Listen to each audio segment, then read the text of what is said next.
Assalamualaikum warahmatullahi wabarakatuh. Perkenalkan, nama saya Rimi Hikmatur Rahman. Di video kali ini saya akan menjelaskan tentang tata cara atau hal-hal yang perlu diperhatikan sebagai imam, lalu makmum masbuk, sholat jama', qashar, sholat jama' dan qashar, serta sujud syukur, sujud tilawah, dan sujud sahwi.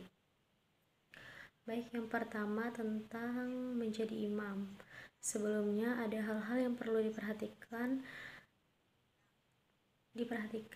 menjadi seorang imam.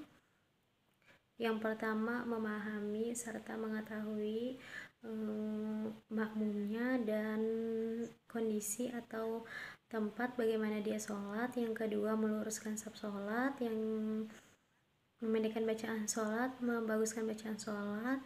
Sehendaknya imam itu disukai oleh makmumnya atau disenangi oleh makmumnya. Dan yang terakhir itu, imam disunatkan untuk menyaringkan bacaannya.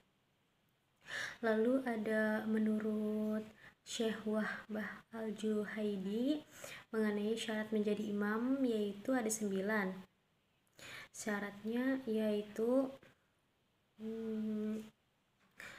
ada 9 ya. Yang pertama itu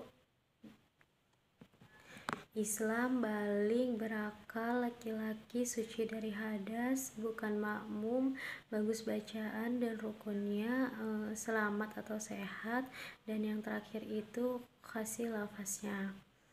Baik, lalu mengenai tentang apabila dalam kita hendak melaksanakan sholat, lalu ada beberapa orang yang memenuhi 9 syarat, maka yang lebih diutamakan untuk dipilih wali atau pemimpin imam, orang yang lebih banyak pemahaman tentang fikih, lalu orang yang banyak hafalan dan bagus bacaannya, orang yang nasibnya baik, lalu lebih dahulu masuk Islam, perjalanan hidupnya baik, pakaiannya lebih baik, lalu orang yang sudah menikah, lebih takwa, dan yang terakhir yang suaranya lebih bagus. Selanjutnya mengenai masbuk. Masbuk adalah orang yang terdengar taat dalam sholat berjamaah. Apabila dalam dia memasuki masjid dan mendapati imam sedang ruku atau sebelum rukunya selesai, lalu orangnya masbuk ini dapat mengikuti rukunya secara sempurna, maka ia mendapatkan 1 rakaat. Lalu untuk memenuhi ketertinggalan sholatnya, hendaknya dilakukan setelah imam mengucap salam. Adapun cara sholatnya orang masbuk itu mengikuti imam, dan hendaknya sebelum mengikuti imam itu didahului oleh takbiratul ihram. Lalu materi selanjutnya itu mengenai sholat jamak. Sholat jamak ini berarti menggabungkan 2 sholat fardu dalam 1 kali sholat atau dalam 1 kali waktu. Misalkan zuhur dan asar, lalu maghrib dan isya. Sholat jama' ini terbagi menjadi 2, yaitu sholat jama' takdim dan sholat jama' takhrir, yang mana sholat jama' takdim ini dilakukan di sholat yang pertama, misalkan zuhur dan asar lalu digabungkan, maka sholat itu dilaksanakan di waktu zuhur, itu yang disebutkan jama' takdim. Lalu kemudian jama' tahrir, yaitu dilakukan di akhir waktu atau pada saat sholat yang kedua. Misalkan tadi kan zuhur dan asar, nah dilaksanakan di waktu zuhur. Kalau yang ini dilaksanakan di asar, itu yang disebutkan jama' tahrir. Lalu perbedaan sholat jama' biasa dan sholat jama' biasa dan sholat jama' itu ada pada niatnya.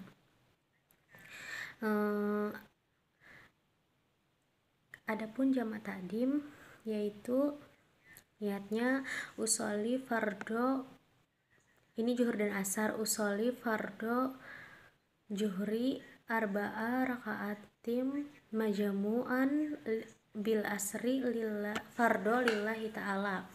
Nah, baru selanjutnya kita melaksanakan sholat zuhur, kita melaksanakan sholat asar, dan kita berniat usolli fardo asri arba'an majmu'an bil juhri fardo lillahi ta'ala. Yang selanjutnya mengenai masbuk. Masbuk adalah orang yang taat dalam sholat berjamaah. Apabila dalam dia memasuki masjid dan mendapati imam sedang ruku atau sebelum rukunya selesai, lalu orang yang masbuk ini dapat mengikuti rukunya secara sempurna, maka ia mendapatkan 1 rakaat. Lalu untuk memenuhi ketertinggalan sholatnya hendaknya dilakukan setelah imam mengucapkan salam. Adapun cara sholatnya orang masbuk itu mengikuti imam, dan hendaknya sebelum mengikuti imam itu didahului oleh takbiratul ikram. Lalu materi selanjutnya yaitu mengenai sholat jamak. Jadi sholat jamak ini berarti menggabungkan 2 sholat fardu dalam 1 kali sholat atau dalam 1 kali waktu. Semisalkan zuhur dan asar, lalu maghrib dan isya. Nah, sholat jamak ini terbagi menjadi 2, yaitu sholat jamak takdim dan sholat jamak tahrir, di mana sholat jamak takdim ini dilakukan di sholat yang pertama. Semisalkan zuhur dan asar lalu digabungkan, maka sholat itu dilaksanakan di waktu zuhur, itu yang disebutkan jamak takdim. Lalu yang disebutkan jamak tahrir ialah yang dilakukan di akhir waktu atau pada saat sholat yang kedua. Semisalkan tadi zuhur dan asar dilaksanakan di waktu zuhur, kalau yang ini dilaksanakan di waktu asar, itu yang disebutkan jamak tahrir. Untuk niat sholat jamak takdim yaitu usolli fardo juhri arba'a raka'atim majmu'an bil as lillah jama' lillahi ta'ala. Nah, itu jamak takdim antara zuhur dengan asar. Kemudian untuk niat sholat jamak tahrir itu usolli fardo asri arba'a raka'atim majmu'an zuhri jamak tahrir lillahi ta'ala. Jadi yang diganti itu hanya bagian jamak takdim dan jamak tahrir. Lalu diubah posisinya antara zuhur dan asar.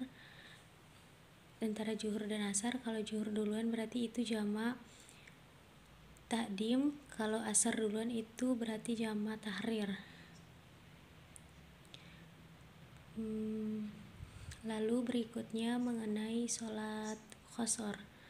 Qashar di sini memendekkan atau mengurangi jumlah rakaatnya, misalkan 4 menjadi 2. Lalu berarti yang bisa diqashar hanya zuhur, asar, dan isya. Untuk subuh dan maghrib itu tidak boleh diqashar. Lalu untuk niat sendiri sholat qashar ini yaitu usolli fardo juhri rakaataini khossoni lillahi ta'ala. Jadi yang seharusnya arba'ar kita ubah menjadi rakaataini. Nah, itu adalah niat sholat qashar zuhur. Begitu juga yang lainnya seperti isya dan maghrib, itu kita ubah arba'anya, kita ubah menjadi rakaataini, lalu ditambahkan qashar. Selanjutnya juga ada sholat jamak qashar, di mana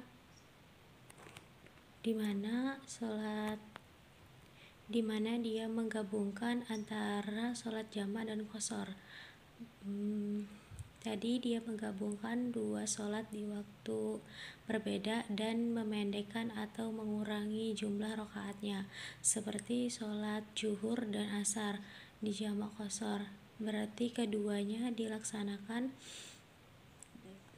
2 rakaat di saat satu waktu. Misalnya dilaksanakan pada waktu zuhur. Berarti itu jamak takdim. Dimana untuk niatnya sendiri itu usolli fardho zuhri rakaataini majmu'an bil asri jamaah takdim qashar lillahi ta'ala. Itu untuk sholat jamak qashar zuhur dan asar, dimana itu dilakukan di waktu zuhur untuk jamak takdim. Lalu untuk maghrib sendiri dia tidak bisa dikosor atau dipendekkan atau dikurangi rakaatnya, jadi dilaksanakan 3 rakaat. Selanjutnya mengenai 3 sujud, yaitu sujud tilawah, sujud sahwi, dan sujud syukur. Yang pertama sujud tilawah atau dapat diartikan sujud bacaan, yang mana maksudnya ini ketika kita mendengarkan ayat-ayat kita disunahkan untuk sujud. Sujud tilawah ini dilakukan di luar sholat. Lalu untuk tata cara sujud tilawah ini dilakukan dengan yang pertama niat takbiratul ihram, sujud dengan bacaan sujud tilawah, serta setelah duduk baru kita memberi salam. Lalu berikutnya yaitu sujud sahwi, yang mana sujud ini dilakukan ketika kita melakukan kelupaan. Sujud ini dilakukan apabila kita kelupaan membaca kunut, tasyahud awal, atau karena kita ragu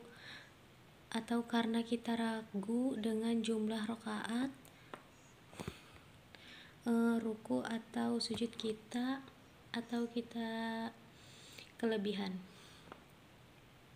Berikutnya yaitu sujud syukur, yang mana sujud syukur ini dilakukan ungkapkan rasa terima kasih kita kepada Allah, yang mana bisa jadi sujud syukur itu